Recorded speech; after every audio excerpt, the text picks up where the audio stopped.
ተነስተልኝ የፈንታሌ ሚዲያ ቤተሰቦች በዛሬ ዝግጅታችን አንድ የአውሮፓ ህብረት በጣም ቁም ነገር ያለው ደብዳቤ አውጥተዋል። በተደጋጋሚ በፈንታሌ ሚዲያ ስንለው የነበረ ነው። እሱን በጥልቀት ሁሉም ሰው ቢያዳምጠው ደስ ይለኛል። በተደጋጋሚ የምንለው ጉዳይ አስተናግዷል። ሌላ ስለ ሱዳን በጣም እያለቀሰች እያነባች ነው። እነዚህ ሁለት ፕሮግራሞች አብረን የምንከታተላቸው ነው። ፈንታሌዎች ነን፣ አብራችሁን ሁኑ።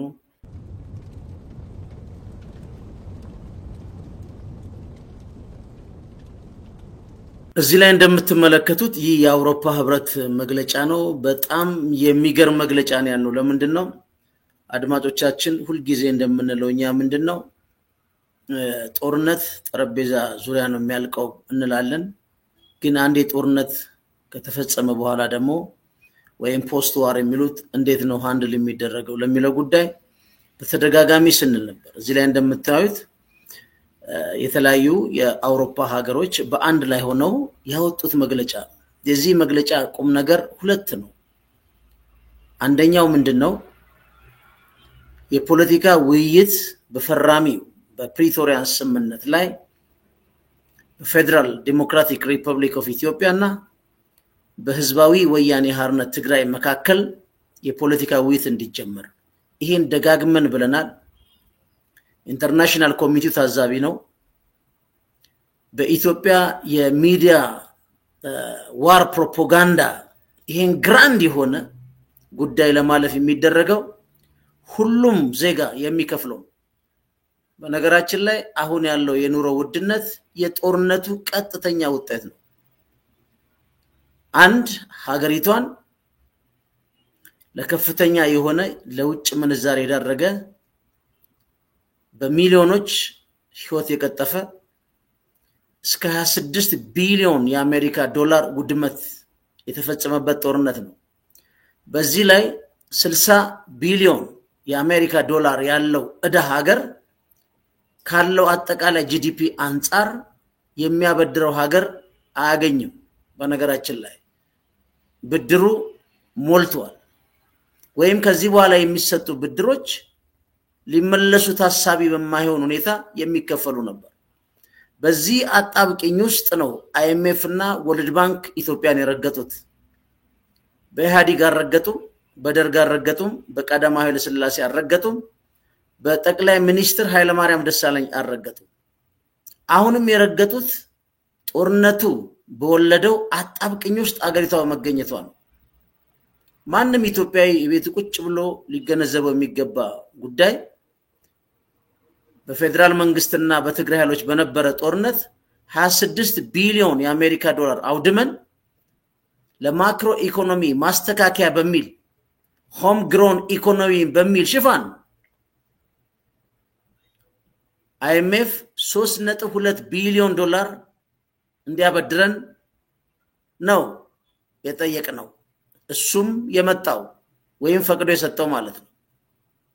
ጦርነቱ ባይካሄድ አሁን የምታዩት የውጭ ምንዛሪ ለምሳሌ እስከ ጠቅላይ ሚኒስትር አብይ የተወሰነ አመት ድረስ የማክሮ ኢኮኖሚ ከመምጣቱ በፊት በፊክስድ ሬት የሚባል የብሔራዊ ባንክ የዶላር ምንዛሪን የመቆጣጠር አቅም ስለነበረው ከነችግሩ ከፍተኛ ሌብነት የሚፈጽምበት ነበር። በንግድ ስርዓቱ ላይ ራሱ ብሔራዊ ባንክ ተቆጣጣሪ በመሆኑ ግን አሁን ካለው 100% ከነችግሩ በፊክስድ ሬት ምንዛሪ መሄድ ይገባ ነበር።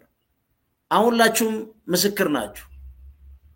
1 ዶላር ከ56 ሲመነዘር የነበረው በአሁን ሰዓት አገር ውስጥ ራሱ እስከ 145 እንደውም አንዳንድ ባንኮች 11% ኢንሴንቲቭ ወይም ተጨማሪ ማትጊያ እየሰጡ በአጠቃላይ እስከ 150 የሚመነዘርበት በአሜሪካን ባለው የጥቁር ገበያ ደግሞ 178 ደርሷል።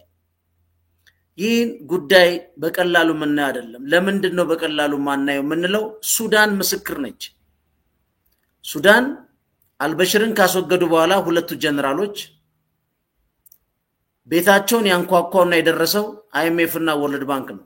እንደውም ምንድነው ያሉት 50 ቢሊዮን የአሜሪካ ዶላር የነበረባትን ዕዳ ለጊዜው አቆይተው ወደፊት ልትከፍለው እስከከፈለች ቆማ አዲስ ብድር ሁሉ ለመፍቀድ ተስማምተው የመጀመሪያ ጥያቄ ያደረጉት ምንድነው የዶላር ምንዛሪው በገበያ እንዲወሰን ነው እንግዲህ በገበያ እንዲወሰን ሲባል ዋናው ቁልፍ ጥያቄ ሀገሮች ይሄን የሚመርጡት ኤክስፖርትን ለማበረታታት ነው ራሱ የወርልድ ባንክም የአይኤምኤፍ ዶክመንቶች ብታገላብጡ ከዚህ ውጪ ታሪክ የላቸው ሱዳን ይሄን ተቀበለች ጠቅላይ ሚኒስትር ሐምዱክ ነበር በተቀበለች አንድ የአሜሪካ ዶላር በ75 ፓውንድ ነበር ይመነዘረው በአንድ ጊዜ 350 ፓውንድ ነው የገባው በፍሎቲንግ ወይም በገበያ ይመራ በሚለው ማለት ነው 350 ከገባ በኋላ በሁለቱ ጀነራሎች እንደምታውቁት ጦርነት በመቀስቀሱ ዛሬ ከ650 ፓውንድ በላይ ነው የሚመነዘረው ይሄ ማለት ሱዳን አልበሽር ያለ $1.75 ፓውንድ ነበር የምትመነዘረው ለዚህ 650 ፓውንድ ምንዛሪ ዋናው ጉዳይ በእነዚህ ጀነራሎች መቀስቀስና ሀገሪቷ ካጠቃላይ በኋላ አሳያቸዋለሁ አንዱ ለዳታ የኢኮኖሚ እንቅስቃሴ ውጪ እንድትሆን በመደረጓ የተፈጠረ ነው ለዚህ ነው አንድ ሰው ወይም አንድ መንግስት ወይም አንድ ሀገር የማክሮ ኢኮኖሚ ማሻሻያ የሚወስደው የሀገሪቷን አጠቃላይ ኢኮኖሚ አሟጦ ጨርሶ ከዛ በላይ የሀገሪቷ ኢኮኖሚ መለጠጥ ስለማይችል ከዓለም አቀፍ የንግድ ስርዓቱ ጋር መጋባት ስላለበት ያጋባና የቴክኖሎጂ ትራንስፈር የእውቀት ትራንስፈር የገንዘብ ትራንስፈር ከቀረው ዓለም ጋር በማገናኘት የደረሰበትን ኢኮኖሚ ወደ ብልጽግና ለማሸጋገር ይተጋል ማለት ነው በአሁን ሰዓት የምናያቸው እንደነ ታይላንድ ኢቨን ቱርክ ራሱ በአብዛኞቹ የሚድል ኢንካም ትራፕ ውስጥ ገብቷል የሚባሉት ምንድነው አገራቸው ከሰሩ በኋላ ከኢንተርናሽናል ኢኮኖሚ ጋር ኢንተግሬት አድርገው ወደ ብልጽግና ለመሸጋገር ነው ብልጽግና በሚድል ኢንካም ኢኮኖሚ ላይ አገሪቷ ከደረሰች በኋላ ወደዛ ወደ ብልጽግናው ሂደት ላይ ለመሄድ ከዓለም አቀፍ ኢኮኖሚ ጋር ትጋባለች ግን አስተማማኝ የሆነ ቢያንስ ለ30 40 አመት የተሰራ ሚድል ክላስ ያላት ሀገር የምታደርገው ማንንም ሀገር ኢኮኖሚውን ኤክስፖርት መር ላይ ሳያስቀምጥ ወይ ከፍተኛ የኤክስፖርት ደረጃ ላይ ሳይደርስ የነ አይኤምኤፍ እና የወርልድ ባንክን የማክሮ ኢኮኖሚ ማሻሻያ የኒዮ ሊበራል ፖለቲካል ኢኮኖሚ ሲቀበል በአብዛኛው ያለው ታሪክ የውድቀት ታሪክ ነው ምክንያቱም አይኤምኤፍ እና ወርልድ ባንክ ሀገሮችን የሚያስገቡት የበለጸጉ ሀገሮች በሚያደርጓቸው የዕለት እንቅስቃሴዎች ውስጥ እነዛ ሀገሮች እንዲተዳደሩ ነው ወይም የኢኮኖሚ ሉዓላዊነታቸውን ይወስዱና ለምሳሌ አሜሪካ ውስጥ የሚደረግ ማናቸውም አክቲቪቲ እንግሊዝ ውስጥ የሚደረግ ማናቸውም አክቲቪቲ በቀጥታ ኢትዮጵያ ውስጥ በመናደርገው እንቅስቃሴ ላይ አሁን ተጽኗል ወይም እነሱ በጣም አጣፍጠው የሚጠሩት ፍሪ ኔሽን እኛውን ፍሪ ኔሽን ውስጥ ገብተናል በዚህ ማክሮ ኢኮኖሚ ማስተካከያ ይሄ የፍሪ ኔሽን ጥያቄ በእነሱ ኢኮኖሚ ተጽኖ የሚዘወር የማክሮ ኢኮኖሚ ማስተካከያ መቀበያ ነው ከዚህ ለመውጣት ወደ ተስተካከለ በእነሱ ኢኮኖሚ ላይ ለመድረስ ፈጣሪ ብቻ ነው የሚያውቀው እሱን ወደፊት እናየዋለን ዋናው ግን ይሄን ስንደምረው በተለይ እንደኛ እድለኛ የለም ከሱዳን ካልተማረን ኢትዮጵያ እንደማናገኛት ማረጋገጥ ነው ብዙዎቹ ኢትዮጵያ ትፈርስም ይላል ውይይት ልታዋራው ስታረገው እንደ ጉድለት የሚያይ ሰው አለ እንደዛ አይደለም የዚህ የአውሮፓ ህብረት ሀገሮች ያወጡት የፖለቲካ ውይይት ይደረግ አንድ ሌላው ቁልፉ ነጥብ ትራንዚሽናል ጀስቲስ ተጠቂዎች ፍትህ ሊያገኙ ይገባል። ሶስተኛው ቁልፍ ፖይንት ምንድነው? ከሚቀጥለው ምርጫ ከመድረሱ በፊት ውይይት ያስፈልጋል። እንግዲህ በዚህ 2 ዓመት ውስጥ ውይይት የፖለቲካ ውይይት ተካሂዶ በፌደራል መንግስትና በትግራይ ኃይሎች አንድም ቀን ተደርጎ አያውቅም።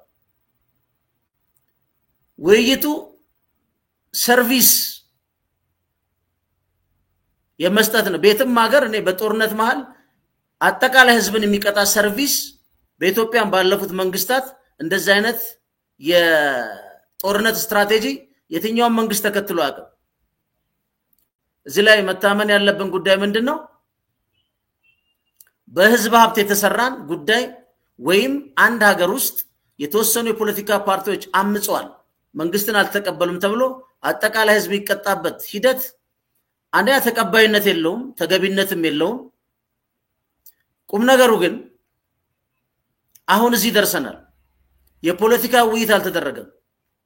የፕሪቶሪያው ስምምነት በተዘረዘረው ሁኔታ አልተፈጸመም። ይሄ ራሱ የአውሮፓ ህብረት በተወሰነ ደረጃ መፈጸሙን እንጂ ሙሉ ለሙሉ አለመፈጸሙን በግልጽ አስፍሮ አስቀምጧል። እንግዲህ የኢንተርናሽናል ኮሚኒቲው ኢትዮጵያ ውስጥ ያለውን የደቡብ አፍሪካ ስምምነት የሚመለከተው በኢትዮጵያ መንግስትና በህዝባዊ ወያኔ ሓርነት መካከል መፈረሙን ነው። ከዛ ውጪ ኢንተርናሽናል ኮሚኒቲውን ማስረዳትም ማሳመንም አይቻል። ደጋግመን ተናግረናል ፈንታሌ ሚዲያ ላይ። አንዳንዱ ምን እንዳመጣ ነው ኢንተርናሽናል ኮሚኒቲው ይላል። በአሁን ሰዓት የኢትዮጵያ ማክሮ ኢኮኖሚ ማስተካከያ በአይኤምኤፍ እና በወርልድ ባንክ እጅ በመሆኑ ማንኛውም ተጽዕኖ ከአሜሪካ ጀምሮ አውሮፓዎች ማምጣት ይችላል። ምክንያቱም የአገሪቷ ማክሮ ኢኮኖሚ በአብዛኛው ፈንድ የሚያደርጉት የምዕራቡ ዓለም ስለሆነ አውሮፓና አሜሪካ እድሉ ተመቻችቶላቸዋል። አሁን ዋናው ማሰሪያው በጋዛ ጉዳይ ተይዘው ነበር 1፣ በዩክሬን ጉዳይም ተይዘው ነበር 2፣ ከየመን ላይም የንግድ ስርዓትን ያማከለ ከፍተኛ አደጋ ገጥሟቸዋል። በዚህ መሃል ግን አሁን ይሄን የፕሪቶሪያን ስምምነት በተመለከተ ያወጡት መግለጫ ግን ስቲል ጠረጴዛቸው ላይ እንዳለ ነው። በአብዛኞቻችን አክቲቭ አይደለም። የዓለም ስርዓት በተዛባ መልኩ ኃይል ያለው የሚበይነው ነው ሲባል እንሰማለን። ኃይል ያለው የሚበይነው በሌላ አገሮች በሚደረጉ እንጂ አገር ውስጥ በሚደረጉ ጉዳይ ላይ የራስን ህዝብ እርስ በእርስ መፈጃጀት በማንኛውም ስታንዳርድ አውዳሚ አጥፊ ከሁሉ በላይ የማህበራዊ መስተጋብርን ህዝቡ እንቢ ብሎ ያዘውን የበጣጠሰ ቀን ግን ሁሉ ነገር ያበቃል። በኢትዮጵያ ኤሊቶች ብቃትና ችሎታ አይደለም በአሁን ሰዓት ይሄ ሀገር ያለው ህዝቡ የኢትዮጵያን ፖለቲካ ኤሊቶች አልተባበርም በማለት ባስተሳሰረው ማህበራዊ መስተጋብር እየጎተተ እንጂ በኢትዮጵያ ኤሊቶች በጣም በሰለጠነና ሁላችን አትራፊ በሚያደርግ አዋጭ የሆነ ፖለቲካ መንገድ ላይ ሆነን አይደለም ኢቭን አሁን ያለው ሰላም። ስለዚህ የአውሮፓ ህብረቶች ያሉትን ሊሰማ ይገባል። የፖለቲካ ውይይት ሊጀመር ይገባል። የፕሪቶሪያው ስምምነት ዓለምንም ሳይሸራረፍ መተግበር አለበት። ቀጣዩ ምርጫ ሁሉንም አሳታፊ በሆነ መንገድ መከናወን አለበት። ይህን ሳናደርግ የምንሄደው የተወሰነ ጊዜ ብልጽግናም ቢሆን የማስተዳደር እድል ሊያገኘው ይችላል እንጂ ዘላቂ በሆነ ሁኔታ ይዞት የሚጓዘው ሰላምና ልማት አይኖርም። ምክንያቱም አገሪቷ በአሁን ሰዓት ያላት የፒስ ኤንድ ሴኩሪቲ ችግር የትየለሌ ነው። ዜጎች የትም ቦታ አምርተው ለመሃል ገበያ እንዲሁም ትልልቅ የአገሪቷ ገበያው ላይ ተደራሽ ካልሆኑ በጣም ከባድ ነው። በተለይ የአይኤምኤፍ እና ወርልድ ባንክን ማንንም እገዛ በተቻለ መጠን ትልልቅ ኤክስፖርቶች ካላደረግን ኤክስፖርት መር የሆነ የንግድ ስርዓትም ይሁን ማናቸውም በዛ መልኩ ካልሄድን አደገኛ ነው ኢንዱስትሪው ካልተስፋፋ አደገኛ ነው ትልልቅ መንገዶች ተጨማሪ መንገዶች ካልተከፈቱ አደገኛ ነው ይሄን ለማድረግ የሰላምና የጸጥታ ጉዳይ ወሳኝና አሻሚ አይደለም በዚህ መልኩ ልንተማመን ይገባል አገር አቅም ባለው ብቻ ወይም ከፍተኛ የሚዲያ ቲፎዞ ባለው ብቻ የሚመራ አይደለም በኦሮሚያ ውስጥ ያለው በአማራ ክልል ያለው በትግራይ ክልልም ያለው በፕሪቶሪያ ስምምነት የታሰረው ሁሉም ዓለምንም ቅድመ ሁኔታ የፖለቲካ ውይይት ውስጥ መንገባበት ጉዳይ መፈጠር አለበት ስለዚህ የአውሮፓ ህብረት ያነሱት ነጥቦች አንድም የሚጣል አይደለም እውነትም ነው በተደጋጋሚ ጊዜ በፈንታሌ ሚዲያ ተነጋግረናል የኛ አድማጮች ታውቃላችሁ የፖለቲካ ውይይት አልተደረገም አሁን ጭራሽ መጨረሻ ላይ ከስምምነት ውስጥ ከተሳተፉት የተወሰኑ ሰዎች መርጦ ከነዛ ጋር መደራደር ዘላቂ ሰላም አያመጣም ያቋራጭ በጣም አጭር ሩቅ ሊሄድ የማይችል ሰላም ሊገኝ ይችላል ያ ግን ማንን ይጠቅማል አሁንም ያያችሁት ነው ወልቃይት ላይ ተናግረናል በግለሰብ የሚመጣ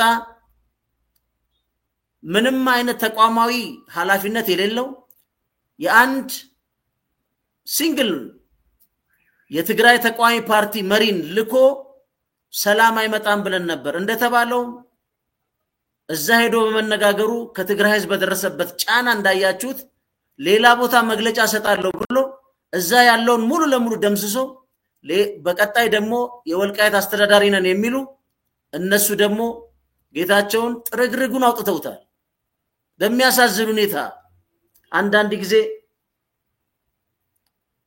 ስኬት ብቻ ሳይሆን ውድቀትም ፈጣሪ ሊያግዝ ይገባል እኔ ደጋግሜ ተናግሬያለሁ ራስን ተንከባከብ ከዚህ ከፖለቲካ ውጣ የሚል በተደጋጋሚ ስናገር ነበር ሳምንት ሳይሞላው አሁን በጌታቸው ላይ ያስተላለፉት ጉዳይ በጣም በቃ በዛ ደረጃ አውርደው ነው እንግዲህ ከስዕብና በሉት ከእምነት በሉት ብዙ ነገሮች አይተናል ስለዚህ በዚህ መልኩ እነዚህ ወዳጅ ሀገሮች የሰጡትን ምክር አይተን የፖለቲካ ውይይት ማድረግ ፕሪቶሪያውን ከባለቤቱ ከፈራሚ ተቋሙ ጋር ለማስፈጸም መሞከር ምርጫው ከመድረሱ በፊት ውይይት ማድረግ ውይይት ሳይደረጋውን ትግራይ ውስጥ በምን መልኩ ገብተው ነገታቸው ምርጫ እንደሚያካሂዱ ማላቀም ነው ከዛ ፊት እንግዲህ ከምርጫው ፊት የሚካሄድ አሁን ብዙዎቹ ጦርነት ጌም የመሰላቸው ጦርነት የሚናፍቁና የሆኑ ሰዎች ተደምስሰው እነሱ ገብተው አጠቃላይ ሰላም የሚያገኙበት ሁኔታ ያለ ይመስል ወይ ላነጣጠሩት ለቀመሷት አንዳንድ ሳንቲም መልሶ በስፋት ለመቅመስ የሚደረግ ሩጫ ግን በኋላ ያስተዛዝባል እንዳገራ ያቆመንም በተደጋጋሚ እንናገራለን ሱዳን በ2003 በ2005 ዳርፉር ላይ ተደረገውን ዘግናኝ የጄኖሳይደል ዋር ጭፍጨፋ ዘር ማጥፋት ሴቶችን መድፈር በሰዎች ላይ የማይደረግ ሰብአዊ ወንጀል መፈጸም ያ ባለ መዳኘቱ ዛሬ አልፋሻር ላይ በድጋሚ ሁለተኛው ጄኖሳይድ አስተናግዳለች በህግ የበላይነት ያልተያዘ ለሁለተኛ ጄኖሳይድ ሱዳን ውስጥ መወለድ የ2003 እና የ2005 አለመዳኘት ነው እኛ ጋር የተመሳሳይ ጣፋንታ እንደማይገጥመን ማንንም ሰው ነብይ ሊሆን አይችልም ግን እንዳገር እንደ ህዝብ ማንቀጥልባት ኢትዮጵያ ላይ ሊያደርሰን ይችላል ለማንኛውም ሳይረፍድ እናውራ ሳይረፍድ በህግ የበላይነት እንፍታው ሳይረፍድ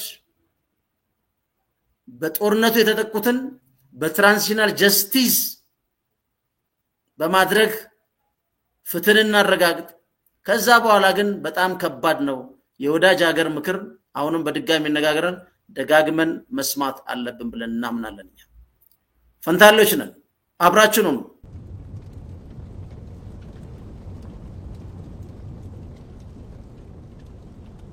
trying to escape El Fasher after the rapid support forces took over the city.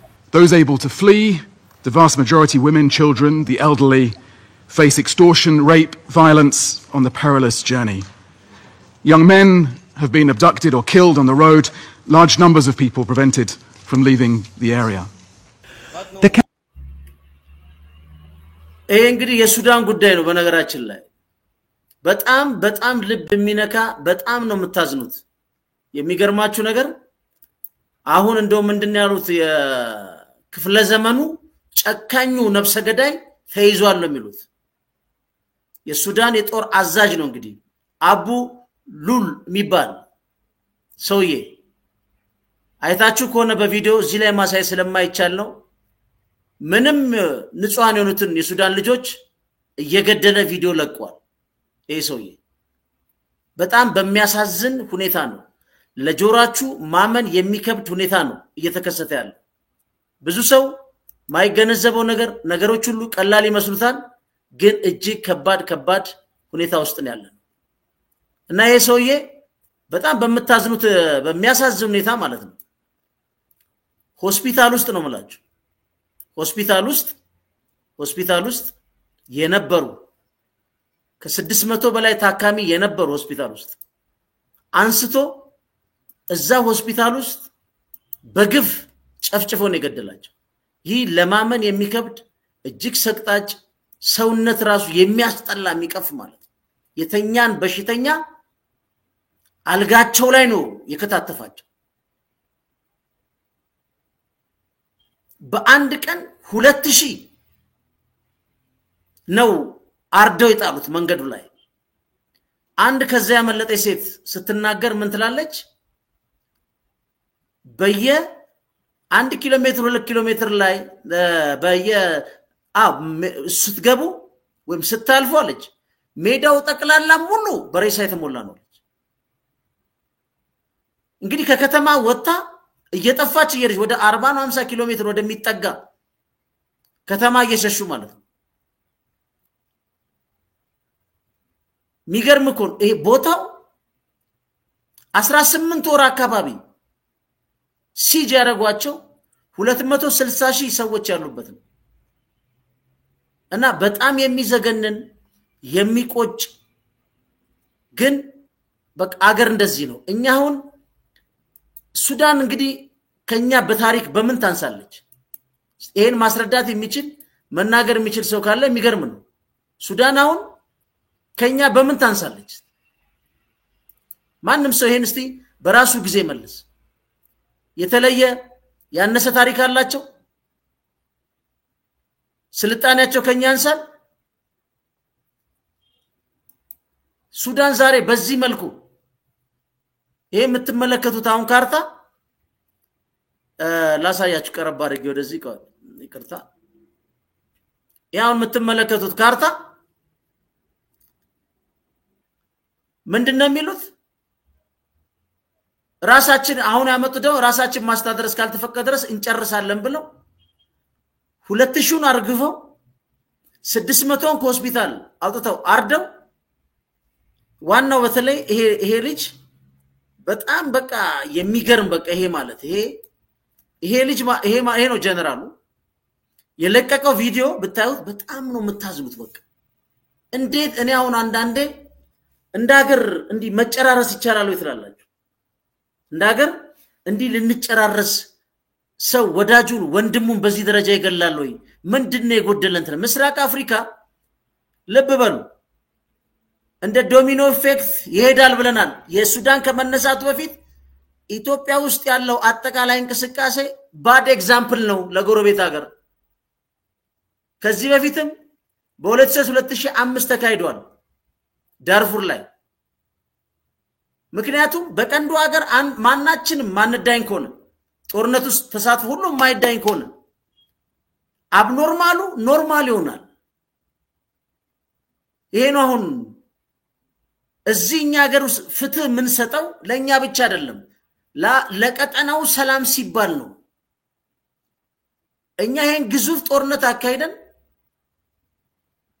በሚሊዮኖች ጨርሰን የትግራይ የዘር ማጥፋት አጣሪ ኮሚሽን 300,000 ሴቶች መደፈራቸውን ከግማሽ ሚሊዮን ህዝብ በላይ ማናገሩን ያወጣ ሪፖርት አለ ይሄ በፍርድ ቤት የሚረጋገጥ ነው ጥናት ነው ሪሰርች ነው ያደረጉት ኦኬ ግን ይሄን በትራንዚሽናል ጀስቲስ ላይ የሚችል በርግጥ በዜጎቻችን ላይ እንዲተፈጽሟል ወይ እንዲተከናውናው ነው አንድ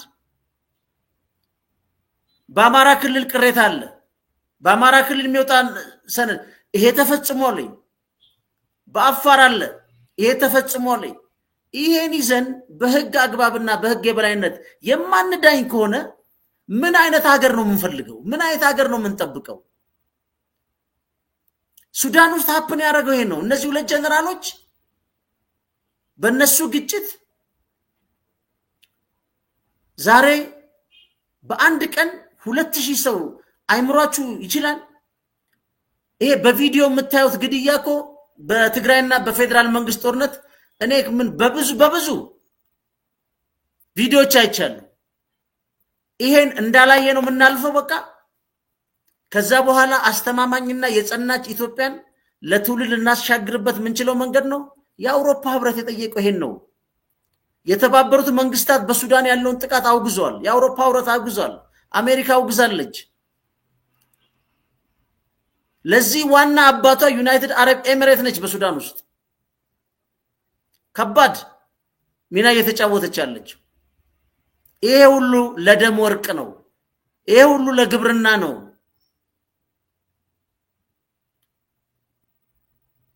የሱዳን እናቶች ያነቡ ያለቀሱ ነው የኛ ጦርነት ስናካሄድ ሱዳንስ ብርጭቆ ማልወደቀም የሱዳን እናቶች ልጆቻቸውን ያጠቡ ነበር የሱዳን እናቶች ልጆቻቸውን ትምህርት ቤት ያላኩ ነበር አሁን ባለው ሪፖርት በጣም የሚያሳዝንና የሚቆጭ ልንገራችሁ 90% የሱዳን ልጆች ትምህርት ቤት እየሄዱ አይደሉ እኛም ጋር ወደ 4 ሚሊዮን የአማራ ልጆች ትምህርት ቤት እየገቡ አይደለም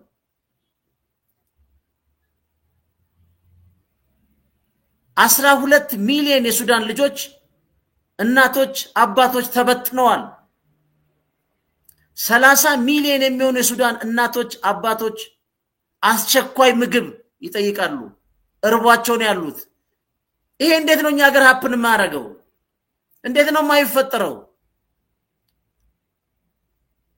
ተፈጥሮ ማይተነዋል ለሁለተኛው ግራንድ ጦርነት እየተዘጋጀን ነው ማን ይንገረን ማን ይድረስልን ማን ያስረዳን የቀመስነውን ያየነውን በደል እንዳላየውን አልፈን አንድ ግዙፍ ጦርነት ለማዋለድ አሁን በየቦታው የጦር እንቅስቃሴ አማራ ክልል ያሰለጥናል ትግራይ ክልል ያሰለጥናል ፌደራል መንግስት ያስመርቃል this all war no big war ዛሬ ሱዳን እናቶች 30 ሚሊዮኑ ምግብ የሚበሉት የለም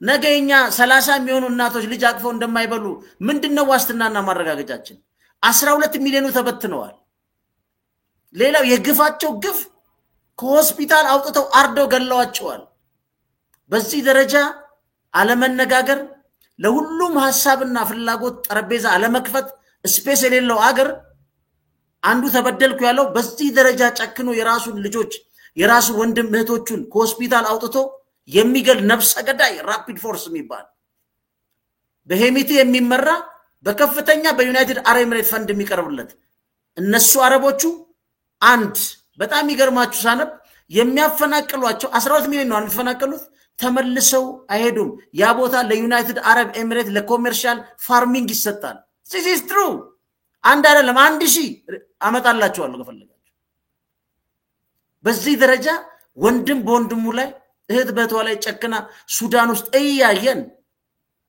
እኛ ገርጋ አይመጣም ብሎ የተለየ የአምላክ ቃልና ፍጻሜ ያለው አስመስለን ለምን እንደምንተላለቀው የአውሮፓ ህብረት ያሉትን ሪኮመንዴሽን መስማት ትክክለኛ ዘለቄታ የሚያመጣ ሰላም ለማረጋገጥ መስራት እኛ እኮ ታመናል ከኛ ከኢትዮጵያ ሰርክል ውጪ ያለው ሰው ነው በትክክል የሚያቀን እኛም አንዱ ለማጥፋት እኮ ቂም ይዘን ቋጥረን ዘሴም ሱዳንን እኛንም እናያቸው እዛ ውስጥ በሶሻል ሚዲያ ልክ እንደኛ ሀገር ተከፋፍለው በቲፎዞ ይጫረሳሉ ከኛ ውጪ ያሉ አይተውን ተው ተመለሱ አውሩ ይሄ ነገር ጥሩ አይደለም ሲሉን መስማት ነው እነሱ ከዚህ ምን ያተርፋሉ? አንድ ነገር ነው። ምናልባት እቺ ትልቅ ሀገር እንደ ሱዳን ብትበተን ችግር ቢገጥም ወንዝ በሉት 100 ስንት ሚሊዮን። ስለዚህ እንንቃ። የአውሮፓ ህብረት የሰጠነን ምክር እንስማ። ፖለቲካዊ ውይይቱ ይጀመር። በየቦታው ስልጠናው ይቁም። በየቦታው የሚሰለጥነው ገበሬ እናርገው፣ የቴክኖሎጂ ባለሙያ እናድርገው፣ የተማረ አካል እናድርገው። ከዛ ውጪ ያለው ግን ማንንም የማይተርፍበት ፖለቲካ ነው እያካሄድን ያለነው። ይሄ ቲፎዞ አይደለም። እያንዳንዱ እዚህ ቲፎዞ ሆንክ በግራም በቀኝ ያለ ነገ ታገኘዋለህ። it is true። ይሄ ያሸናፊና የተሸናፊ ጉዳይ አይደለም። አንድ ጎሬላ በለው አማጺ በለው አመት ከታገለ በኋላ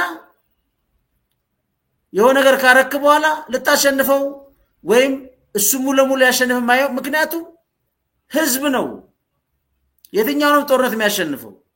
ህዝብ ያልተባበረው የትኛውም አስተሳሰብና ፍላጎት የተወሰነ ጊዜ ጸጥ አድርጎ ሊገዛ ይችላል። ግን ዘለቄታ ያለ ሰላም ለትውልድ የሚሸጋገር አያመጣም። አሁን ሱዳኖቹ እኛን በእነሱ ጋር ማይመጡ መስሏቸው ሳይሆን ነበር። ከኛ በላይ ማአት ነው የመጣባቸው ማለት እንችላለን በአሁን ሰዓት። አሁን ሪሌቲቭሊ ለዚህ ነው ቀውስ የሚጋባው። ሶማሊያን ብታዩት በእንጥልጥል ያለው አንድ እብድ ሺያሰን የሚባል ፕሬዚደንሻል ሲስተም አደርጋለሁ ብሎ ፌደራል በጎሳ ያበደን ህዝብ ይዞ ገና እዛም የሚፈጠረው አይታወቅም። እነ ሸባብ እና አይኤስአይኤስ ገብተዋል እኮ። የኛ 1000 ኪሎ ሜትር ገና ከሶማሌ ጋር ይዋሰን ወደፊት ምን እንደሆነ አናውቅም። አይታችኋል በቀደምለት ትራምፕ ምንድነው ያሉት? ክርስቲያኖቹ ዝም ብለው ሲያልቁ አናይም።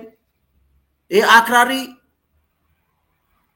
የፖለቲካ እስላም ፍላጎት ያለው ናይጄሪያ ውስጥ እየጨረሳቸው ነው ብለዋል። ከሳህል ጀምሮ እዚህ እና አልሸባብ እና አይኤስአይኤስ አሉ። እኛም ሀገር ፌደራል መንግስት አይኤስአይኤስ እንዳለ 180 ምልክት ተናገሩ። የሚታዩ ምልክቶች አሉ ያልተለመዱ። መንደር ሙሉ ቤተሰብ ሙሉ የሚፈጅ ነገር ነው። በፊት አላቅም እንግዲህ እንደዚህ አይነት ነገሮች አሉ ምልክቶች። ግን እናውራ። ፕሪቶሪያም ስምምነት በተስማሙት አግባብነት ባለው መልኩ መጨረስ ጥሩ ነው። እሱን እናምናለን። ውይይቱ ይጀመር። ከምርጫም በፊት ውይይቱ ይጀመር። ከዛ ውጪ እኛ እንደ ሚዲያ ግሩፕ ፕሬሸር ግሩፕ ነን። ሁሉም የራሱን ይመርጣል። ግን እንደ ሀገር ግን ውጤት ይመጣል የሚል እምነት የለንም። ካለ መነጋገር ለውይይት ፍቃደኛ ካለ መሆን ብዙ ነገር ግን ዋጋ እንከፍላለን ማለት ነው።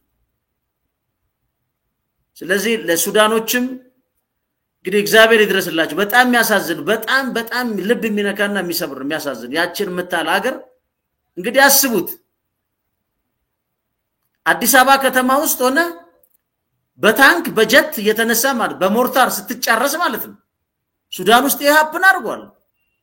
እኛ የተለየን ህዝብ አይደለም። ሀገር በህግ ነው የሚታሰረው። በህግ አሜሪካ ውስጥ በነገራችን ላይ ይሄ ሁሉ የምትሰሙት ዘግናኝ ባህሪ የሚያዘው እኮ በህግ ነው። አሁን አንዳንዱ እንትና እንዲህ ነው ይላል፣ ግን አይደርስብም። ለምን? በህግ ነው የሚያዘው። ስለዚህ ቻናላችን ላይክ ሰብስክራይብ አድርጉ። ፈንታሌዎች ነን። መልካም ቀን፣ መልካም ውሎ። ቻው።